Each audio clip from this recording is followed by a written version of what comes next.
Hello student, how are you? Hope you will be fine. So student, welcome to our channel Rajashi Classes.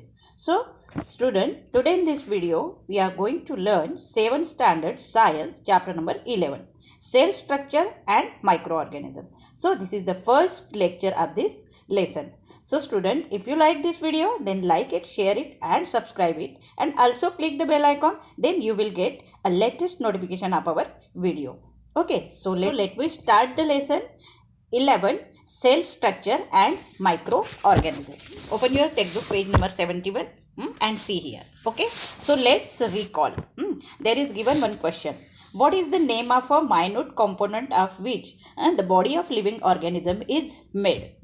हमारी जो body है living organism की, वो जो है ऐसा कौन सा एक कंपोनेंट है जिससे कि हमारी बॉडी जो है बनती है, तो वो है सेल. सेल से जो है हमारी बॉडी बनती है.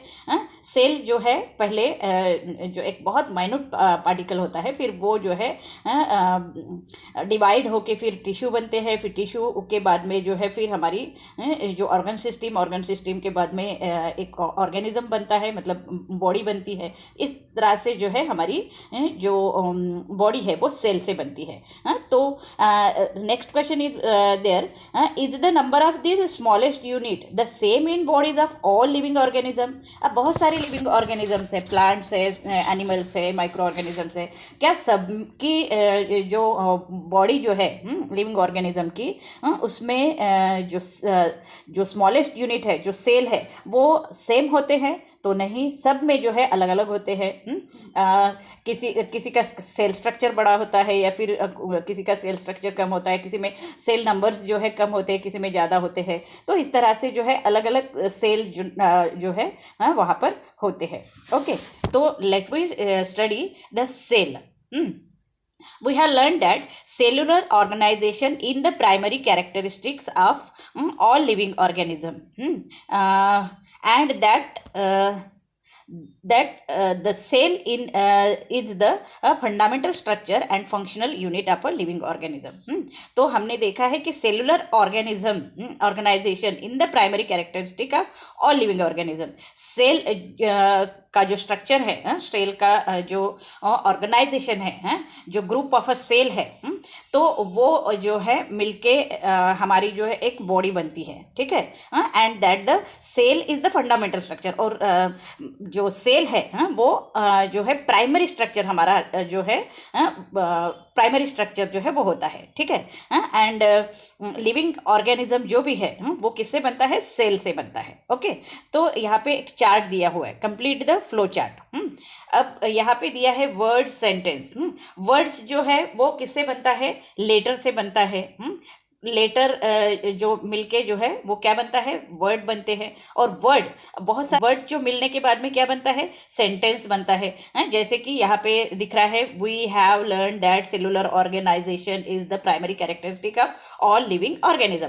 ये जो वर्ड है, वी हैव लर्न दैट, ये सब वर्ड मिलके क्या बना है? एक सेंटेंस बना है. और फिर बहुत सारे सेंटेंस, जैसे कि ये एक है, ये है, ये है, ये है, ये है, ये सेंटेंस मिलके क्या बन रहा है? पैराग्राफ बन रहा है. और फिर पैराग्राफ जो है, अगर 2-4 पैराग्राफ मिलके जो है फिर क्या बनता है? एक चैप्टर बन रहा है. हमारा ये जो चैप्टर है वो पूरे पैराग्राफ मिलके बना हुआ है. और फिर ये जो चैप्टर है 2, 3, 4, 5, 10 इतने पूरे चैप्टर मिलके हमारा जो है ये साइंस का बुक बन रहा है.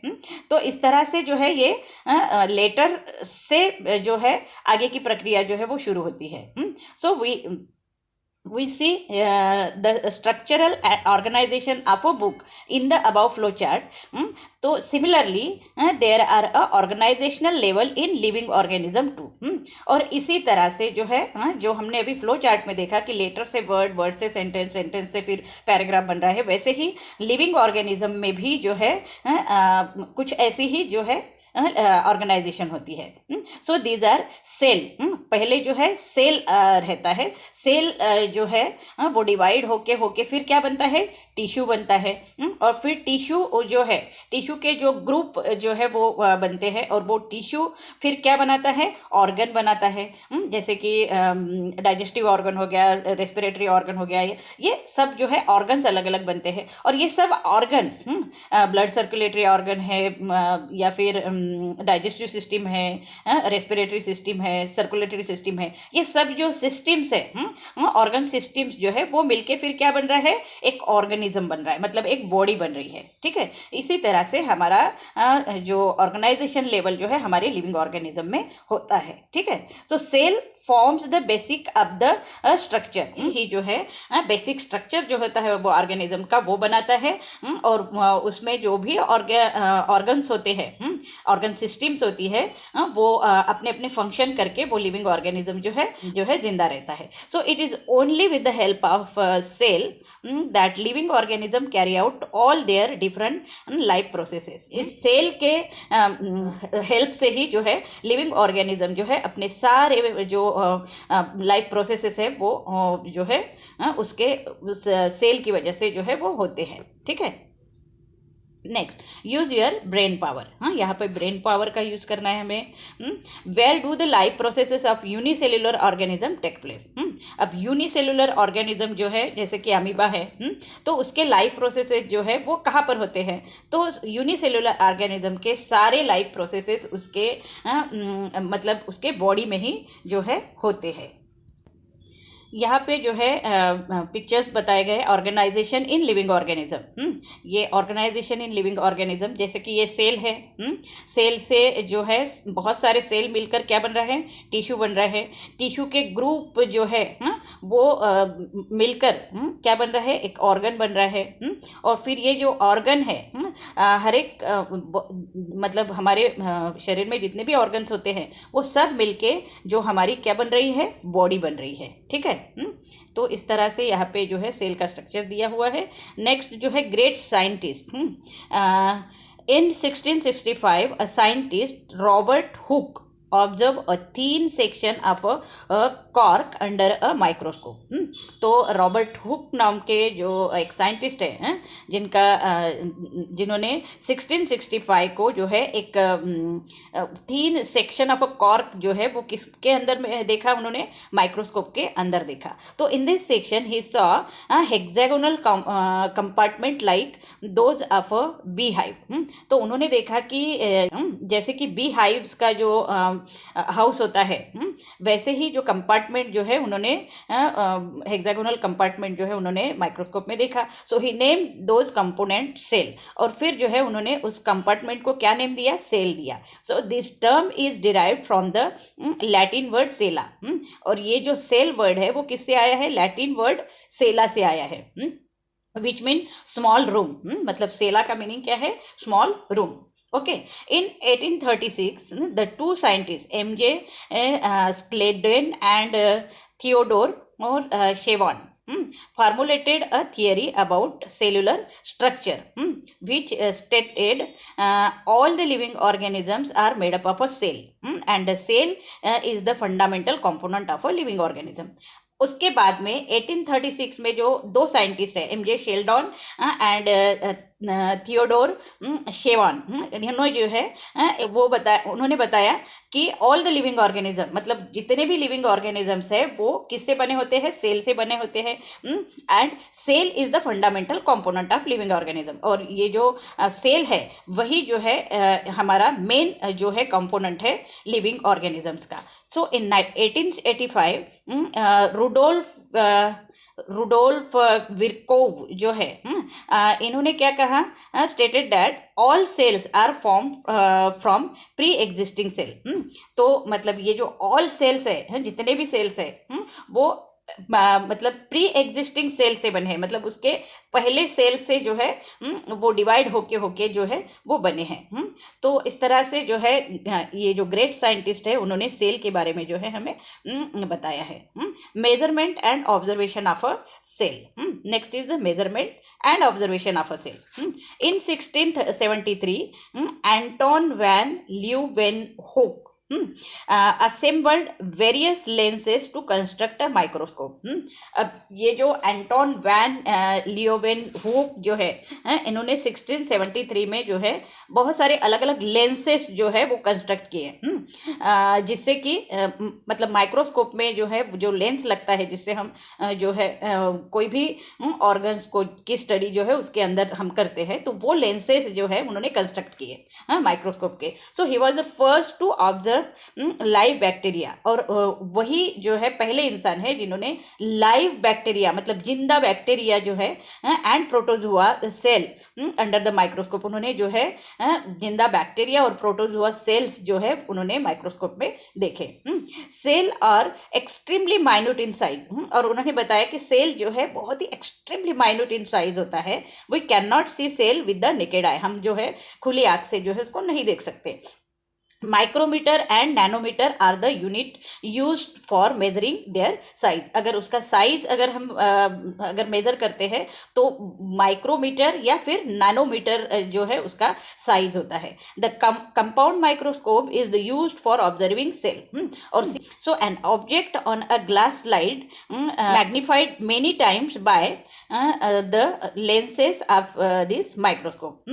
N object on a glass slide magnified many times by the lenses of this microscope. ये जो माइक्रोस्कोप है कंपाउंड माइक्रोस्कोप, इसका जो ग्लास होता है उसमें जो ऑब्जेक्ट हमें जो दिखता है वो बहुत यानी मेनी टाइम मतलब बड़ा सबसे उसका जो है बड़ा साइज जो है हमको उस ग्लास में जो है उस माइक्रोस्कोप के ग्लास में हमको जो है वो दिखता है. ठीक है,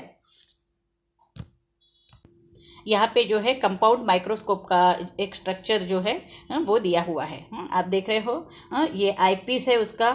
यहाँ से हम जो है देखते हैं कोर्स फोकस नॉब. यहाँ पे जो है फोकसिंग करना होता है, इसको घुमाना होता है, और वो जो हमको जो भी सेल हम यहाँ पर देख रहे होते हैं माइक्रो ऑर्गन्स, तो वो जो है हम उसको क्लियरिटी जो है यहाँ से हम करते हैं उसकी. देन फाइन फोकस नॉब, यहाँ पे जो है इसको भी जो है हम घुमाकर वो अच्छा दिखना चाहिए, इसलिए जो है हम उसको मतलब घुमाते हैं. ठीक है, तो नेक्स्ट जो है ये इसका बेस है इल्यूमिनेटर. ये जो ग्लास होता है, इस ग्लास की रेज जो है यहाँ पर आती है और वो जो ऑब्जेक्ट है हमको बहुत अच्छी तरह से दिखता है. यहाँ पे स्टेज मतलब यहाँ पे जो है हम वो ग्लास स्लाइड जो है और जो भी हमें देखना है वो हम यहाँ पर रखते हैं. और यहाँ पे जो है ऑब्जेक्टिव लेंसेस है, ये जो है दिख रहे हैं आपको 1 2 3 4 है. यहाँ पे अलग अलग लेंस जो है वो होते हैं, जिससे कि हमको वो जो माइक्रो ऑर्गन्स है जितना फाइन और जितना अच्छा क्लियर देखना है वो हम इससे देख सकते हैं. ठीक है, इस तरह से यहाँ पे जो है कंपाउंड माइक्रोस्कोप का एक पिक्चर दिया था. नेक्स्ट यहाँ पे जो है मेजरमेंट दिया है 1 centimetre is equal to how much 10 जो है मिलीमीटर होता है 10 millimetre, and 1 millimetre is equal to 1000 micrometres. 1 micrometre is equal to 1000 nanometres. Okay, तो next we learn let's try this. यहाँ पे जो है एक्टिविटी दी है वो हमें करना है. यहाँ पे take a piece segment of a onion. Onion का जो है एक सेगमेंट लेना है हमें, and carefully separate the thin skin from it concave surface with the help of a forcep. हमें क्या करना है, उसका जो है एक ऊपर का कवर लेना है और उसके ऊपर से जो है एक बहुत थीन ऐसा एक स्किन होता है उसके ऊपर का, वो जो है हमें फोर्सेप से निकालना है. और place the membrane of a glass slide and put a drop of water on it. और फिर जो है एक ग्लास स्लाइड लेनी है हमें इस तरह की, और उसके ऊपर वो जो मेम्ब्रेन हमने जो निकाला था ओनियन के ऊपर के कवर पर से, तो उस फोर्सेप से जो हमने निकाला था, तो उसको जो है यहाँ पर ग्लास स्लाइड पे रखना है और उसमें जो है थोड़ा सा वाटर ड्रॉप जो है इसके ऊपर हमें डाल देना है. ठीक है, take care that the membrane does not get folded while placing on the slide. हमको सिर्फ ध्यान ये रखना है कि वो जो मेम्ब्रेन है, जो ऊपर का जो हमने 3 कवर जो निकाला था, वो जो है फोल्ड नहीं होए। तो फोल्ड नहीं होना चाहिए। Put a drop of a dilute solution of iodine or eosin over it, और उसके ऊपर जो है हमें एक सॉल्यूशन डालना है, जिसे आयोडीन सॉल्यूशन कहा जाता है या फिर ईओसिन सॉल्यूशन। तो ये जो है उसके ऊपर हमें डाल देना है, इसी के ऊपर जो है वो डाल देना है। And observe that the 10x objectives of the compound microscope, और उसको जो है फिर 10x ऑब्जेक्टिव में जो है कंपाउंड माइक्रोस्कोप में हमको देखना है। Don't forget to put a cover slip over the onion skin on the slide before placing it under the microscope. अब हमें जो है वो ये जो हमने मेम्ब्रेन के ऊपर वाटर ड्रॉप डाला था और फिर आयोडीन और ईओसिन का जो एक ड्रॉप डाला था, तो उसको जब हम कंपाउंड माइक्रोस्कोप में देखने जा रहे हैं उसके पहले जो है उसके ऊपर हमें जो है एक ग्लास की छोटी जो एक स्लिप होती है, ग्लास की एक जो एक स्लाइड होती है, वो जो है उसके ऊपर हमें कवर स्लिप की तरह पे से जो है डालना है उसके ऊपर, ठीक है। और फिर जो है उसको माइक्रोस्कोप के अंदर जो है हमको देखना है, ठीक है।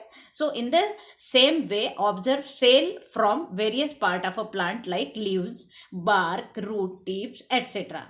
और इसी तरह से जो है हम जो सेल जो है जो हमारे प्लांट के किसी भी प्लांट के पार्ट में होता है या फिर लीव्स के पार्ट में होता है, या रूट के टिप पे होता है, वो जो है निकाल कर हम जो है उसका सेल जो है माइक्रोस्कोप में देख सकते हैं। सेम इसी तरह से do you remember that last year you had observe the amoeba and paramecium that are found in water. हमने जो है लास्ट ईयर अमीबा और पैरामीशियम जो है जो हमें पानी में मिलता है, तो वो जो है हमने देखा था, ठीक है। तो यहाँ पे जो है ओनियन का जो हमने माइक्रोस्कोप में जो पिक्चर देखा, तो वो जो है हमको इस तरह से उसका सेल जो है वो सेल स्ट्रक्चर जो है वो दिखता है। Can you tell are the cells that you observe all alike? क्या सब सेल्स जो है जो हम देखते हैं माइक्रोस्कोप में, जो प्लांट है, लीव्स है या फिर रूट है, इसके जो सेल हम देख रहे हैं वो क्या सेम होते हैं? वो नहीं, सेम नहीं होते। What is there structure also same नहीं होता है। मतलब लीव्स का के सेल का स्ट्रक्चर जो है अलग होता है, तो रूट टिप्स का अलग होता है। मतलब अलग अलग डिफरेंट पार्ट्स का जो सेल स्ट्रक्चर है वो अलग अलग होता है। What are their shapes? उनके शेप्स भी अलग होते हैं। हर एक पार्ट के जो है शेप जो है वो अलग होते हैं। जैसे हमारे बॉडी में भी जो है अलग अलग ऑर्गन्स है, तो ये जो हमारे अलग अलग ऑर्गन्स है, उस ऑर्गन के भी जो है जो सेल का स्ट्रक्चर है वो जो है अलग अलग होता है, ठीक है।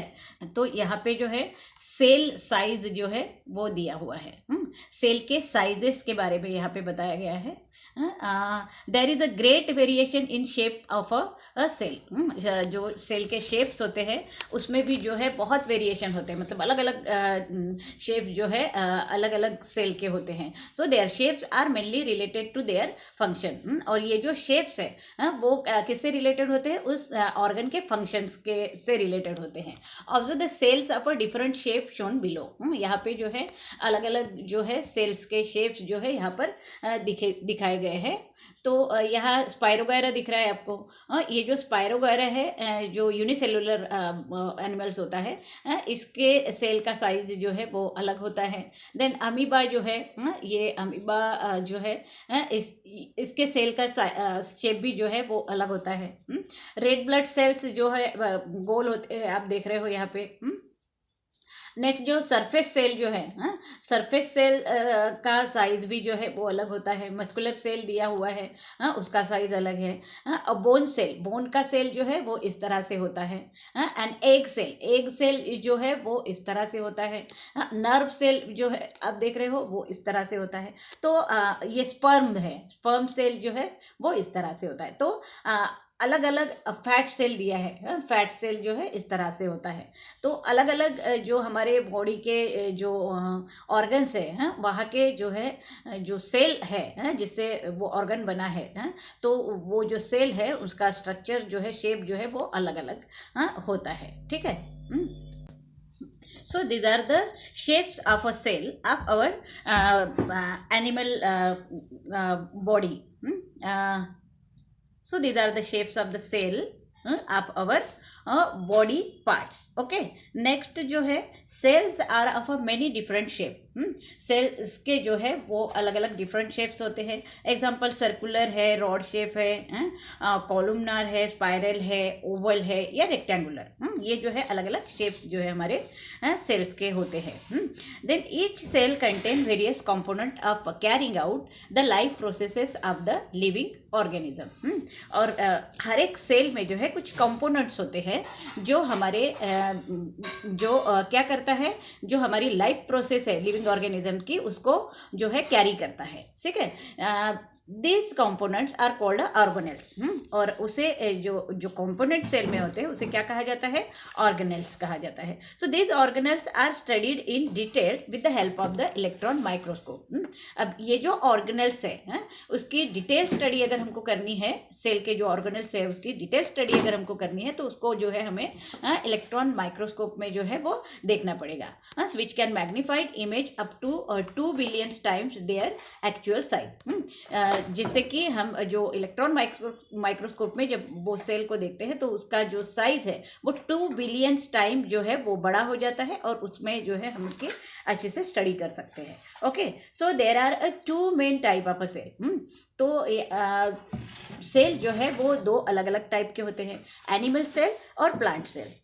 This cells consist of a various type of a membrane bound cell organelle. और ये जो सेल है consist of a various type of a membrane bound cell organelle. उसमें जो है जो ऊपर जो है एक मेम्ब्रेन होती है उस सेल ऑर्गेनेल्स पे, वो जो है मतलब अलग अलग टाइप की होती है. Okay, plant cell have a definite shape. Plant cell को जो है एक डेफिनेट शेप होता है due to the presence of a cell wall around them. क्योंकि उसके ऊपर जो है एक सेल वॉल होता है, इसलिए उसको जो है एक डेफिनेट शेप होता है. बिसाइड्स अनलाइक एनिमल सेल, लेकिन एनिमल सेल पे जो है ये सेल वॉल जो है वो नहीं होता है. So plant cell contain single large vacuole. और प्लांट सेल में जो है सिंगल लार्ज वैक्यूल जो है ये हमको यहाँ पर दिख रहा है. All this cells are known as a eukaryotic cell. और ये दोनों जो सेल है इसको जो है यूकैरियोटिक सेल जो है वो कहा जाता है. ठीक है. नेक्स्ट जो है the cell has a 4 main part. The cell wall, cell membrane, cytoplasm and cell organelle. Okay, और ये जो सेल है इसके जो है 4 पार्ट पड़ते हैं. पहला जो है एक सेल वॉल होता है, दूसरा जो है cell membrane, then cytoplasm and cell organelle. यहाँ पर जो है पिक्चर में अगर आप देखोगे तो हमको यहाँ पर दिख रहा है. सो सेल के जो है 4 मेन पार्ट्स होते हैं. वो कौन से होते हैं? एक तो सेल वॉल होता है, देन साइटोप्लाज्म होता है, नेक्स्ट जो है सेल मेम्ब्रेन होता है और जो है सेल ऑर्गेनेल्स. ये जो बाकी के जो ऑर्गन्स दिख रहे हैं सेल में, तो ये सेल ऑर्गेनेल्स, ये जो है इसके 4 पार्ट्स होते हैं. ठीक है. यहाँ पर दिया हुआ है cell wall. The cell wall is the outermost covering of a cell. It is present only the plant cell. Cell wall जो है वो outermost covering of a cell है. मतलब सेल का जो है outermost cover जो है इसे जो है cell wall कहा जाता है. ये सिर्फ plant cell में होता है. ठीक है, यहाँ पे हमको दिख रहा है. Then plasma membrane. The plasma membrane also called the cell membrane. Plasma membrane यानी ही सेल मेम्ब्रेन जो है वो होता है is a kind of a thin covering. वो जो है एक thin covering होता है. It is extremely delicate and flexible. और ये जो सेल मेम्ब्रेन होता है वो बहुत ही डेलिकेट होता है और फ्लेक्सिबल होता है. It is the outermost covering of a animal cell. outermost covering होती है एनिमल सेल की. ये ऊपर जो हमें दिख रहा है ये जो है सेल मेम्ब्रेन है. ठीक है. नेक्स्ट जो है cytoplasm.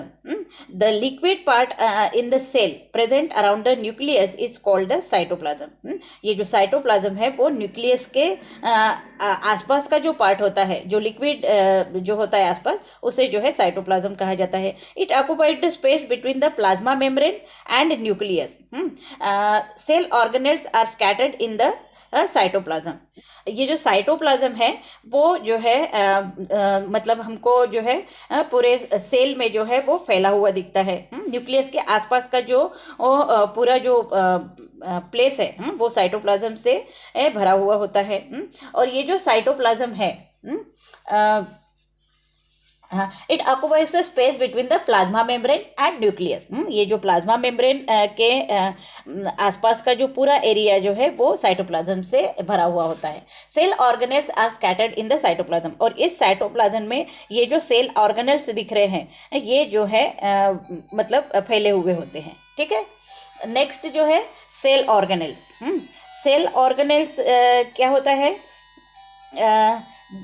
These mainly include the nucleus, endoplasmic reticulum, Golgi bodies, lysosomes, mitochondria, vacuole, plastids, etc.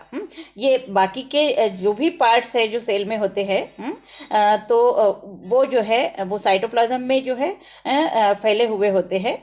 जैसे कि आपको दिख रहा है ये क्लोरोप्लास्ट है, एंडोप्लाज्मिक रेटिकुलम है, वैक्यूल्स है, माइटोकॉन्ड्रिया है, ये जो माइटोकॉन्ड्रिया है। नेक्स्ट जो है गोल्गी बॉडी है, ये जो दिख रहा है ये सब जो है माइटोकॉन्ड्रिया यहाँ पे भी दिख रहा है आपको। तो ये सभी जो है ये सेल ऑर्गेनेल्स है जो किसमें फैले हुए हैं? ये साइटोप्लाज्म में जो है फैले हुए हैं। प्लांट सेल कंटेन क्लोरोप्लास्ट, और प्लांट सेल में जो है क्लोरोप्लास्ट होता है। ये जो क्लोरोप्लास्ट दिख रहा है आपको ये जो सिर्फ प्लांट सेल में होता है, ये जो है एनिमल सेल में नहीं होता है। ठीक है, तो इस तरह से जो है ये इसके 4 पार्ट जो है सेल के हमने देखे। So which are the common component of a plant and animal cell, which are the different ones. अब जो प्लांट और एनिमल सेल में जो कॉमन कंपोनेंट्स है वो कौन से हैं और डिफरेंट वन जो है वो कौन से हैं? तो यहाँ पे हमको दिख रहा है कि कॉमन जो पार्ट्स है जो प्लांट सेल में भी होते हैं और जो एनिमल सेल में भी होते हैं वो है वैक्यूल्स है। यहाँ पे जो है बड़ा वैक्यूल होता है लेकिन यहाँ पे छोटे छोटे बहुत सारे वैक्यूल्स होते हैं। देन एंडोप्लाज्मिक रेटिकुलम जो हमको यहाँ पे भी दिख रहा है कॉमन, यहाँ पे भी दिख रहा है और जो है प्लांट सेल में भी दिख रहा है। कॉमन जो है न्यूक्लियस होता है, ये दोनों इसमें होता है। गोल्गी बॉडीज जो है वो दोनों तरफ होता है। देन प्री राइबोसोम्स जो है वो भी जो है हमको दिख रहे हैं दोनों सेल में होते हैं। माइटोकॉन्ड्रिया जो है वो भी दोनों सेल में जो है होते हैं। सिर्फ जो डिफरेंट पार्ट जो है जैसे क्लोरोप्लास्ट है और सेल वॉल, ये सिर्फ प्लांट सेल में होता है और एनिमल सेल में नहीं होता है। ठीक है, तो ये जो है हमको इसमें कॉमन और डिफरेंट जो कंपोनेंट्स है वो दिखते हैं। The nucleus is the most important organelles of the cell. Cell का जो है न्यूक्लियस है वो जो है बहुत ही इंपॉर्टेंट ऑर्गन होता है। जैसे हमारे बॉडी में जो है ब्रेन इंपॉर्टेंट ऑर्गन होता है वैसे ही न्यूक्लियस जो है वो सेल का मेन कंपोनेंट ऑर्गेनल्स होता है। Okay, there is a porous double membrane around it. Nucleus के ऊपर जो है डबल मेम्ब्रेन जो है होती है और वो पोरस होती है, मतलब कुछ सब्सटेंस जो है उसके अंदर जाते हैं और कुछ सब्सटेंस जो है वो बाहर आते हैं। तो ऐसा जो है छोटे छोटे पोर्स उसके ऊपर होते हैं। The nucleus control all function of the cell, और ये न्यूक्लियस ही है सेल का जो सेल का पूरा फंक्शंस जो है वो कंट्रोल करती है। The endoplasmic reticulum is a sprawling net like organelles, और जो एंडोप्लाज्मिक रेटिकुलम होता है वो जो है एक नेट लाइक स्ट्रक्चर होता है। ठीक है, its function is to make necessary change in the protein produce by ribosome and send them to the Golgi body. और ये जो एंडोप्लाज्मिक रेटिकुलम है जिसमें कि राइबोसोम्स होते हैं वो क्या करते हैं? राइबोसोम्स प्रोटीन प्रोड्यूस करते हैं और ये प्रोटीन जब प्रोड्यूस हो जाते हैं तो वो सेंड करते हैं फिर गोल्गी बॉडीज में। ठीक है, और गोल्गी बॉडीज क्या काम है? Golgi bodies are made up of several Golgi bodies are made up of several flat sac. इसमें जो है बहुत सारे फ्लैट सैक्स होते हैं। इस तरह के जो है फ्लैट जो है सैक्स होते हैं। तो ये क्या करते हैं? ये जो प्रोटीन्स है वो एंडोप्लाज्मिक रेटिकुलम जो है तैयार करके जो वो सेंड कर रही है गोल्गी बॉडी में, तो ये जो है इसमें गोल्गी बॉडी में आते हैं। और this their function is to proper distribution of a protein. और ये जो प्रोटीन जो गोल्गी बॉडी में आ रहा है एंडोप्लाज्मिक रेटिकुलम रेटिकुलम से, तो वो जो है वो डिस्ट्रीब्यूट करता है अलग अलग पार्ट्स को. Mitochondria and plastids are organelles with double outer covering. Mitochondria और प्लास्टिड इनका भी जो है ऊपर का जो कवरिंग होता है वो डबल मेम्ब्रेन होता है, डबल कवरिंग होता है. As mitochondria produce energy they are called the power house of the cell. और माइटोकॉन्ड्रिया जो होता है सेल में, उसका काम क्या है? एनर्जी प्रोड्यूस करना, इसीलिए उसको क्या कहा जाता है? Power house of the cell. The chloroplast in plant cell carry out the function of a photosynthesis. और जो क्लोरोप्लास्ट जो है प्लांट सेल में होता है वो क्या करता है? उसका फंक्शन क्या है? फोटोसिंथेसिस करना, मतलब खाना जो लीव्स में तैयार होता है वो उस क्लोरोप्लास्ट की वजह से जो है वहाँ पर तैयार होता है. किसके सपोर्ट से? सन लाइट जो होता है, सन के सपोर्ट से जो है वो खाना वहाँ पर तैयार होता है. Vacuole help to throw out the waste product of the cell. और वैक्यूल का क्या काम है? जो दोनों सेल्स में होते हैं, प्लांट सेल में बड़ा होता है वैक्यूल, और जो एनिमल सेल है उसमें छोटे छोटे होते हैं. तो इनका काम क्या है कि जो भी वेस्ट जो तैयार होता है वो वेस्ट जो है वो वहाँ से बाहर फेंकने का काम जो है वैक्यूल्स का होता है. Vacuoles in animal cells are small where there is only one large vacuole in a plant cell. Plant cell में एक लार्ज वैक्यूल होता है और एनिमल सेल में जो है छोटे छोटे वैक्यूल्स होते हैं. ओके, यहाँ पर कुछ क्वेश्चंस दिए हैं. How do the cell acquire definite shape. Cell के जो मतलब डेफिनेट शेप्स होते हैं वो कैसे बनते हैं? तो वो जो है सेल वॉल की वजह से जो है प्लांट सेल में बनते हैं डेफिनेट शेप, और वैक्यूल की वजह से जो है वो एनिमल सेल में बनते हैं definite shape. How are cell protected. Cell जो है वो प्रोटेक्ट कैसे होता है? तो सेल प्लांट सेल जो है वो सेल वॉल की वजह से जो है प्रोटेक्ट होता है, और एनिमल सेल जो है वो सेल मेम्ब्रेन की वजह से जो है वो प्रोटेक्ट होता है. Okay, and what are the need of a cell? Energy is the main need of the cell. Okay, तो यहाँ पे जो है हमने क्या क्या देखा अभी? सेल वॉल मतलब सेल का जो प्लांट सेल और एनिमल सेल का स्ट्रक्चर जो है हमने देखा कि उसमें क्या क्या जो है कंपोनेंट्स होते हैं, कौन से कॉमन कंपोनेंट्स होते हैं और कौन से जो है अलग कंपोनेंट्स होते हैं. मतलब प्लांट सेल में कौन से अलग कंपोनेंट्स होते हैं और एनिमल सेल में. तो ये जो है हमने इसमें जो है देखा. तो स्टूडेंट्स यहाँ पे जो है इसका फर्स्ट पार्ट जो है हम ख़त्म कर रहे हैं, और इसका सेकंड पार्ट जो है जल्द ही आपको वो मिल जाएगा. सो मैं उम्मीद करती हूँ कि आपको ये वीडियो जो है समझ में आ चुका होगा. तो अगर आपको ये वीडियो समझ में आ चुका है तो इसे लाइक, शेयर और सब्सक्राइब करना मत भूलना, और बेल बटन पर भी क्लिक करना मत भूलना, जिससे कि आपको सारे नोटिफिकेशन मिल जाएंगे. और जिन्होंने भी राजश्री क्लासेस को सब्सक्राइब किया है उनका धन्यवाद. तो thank you for watching this video.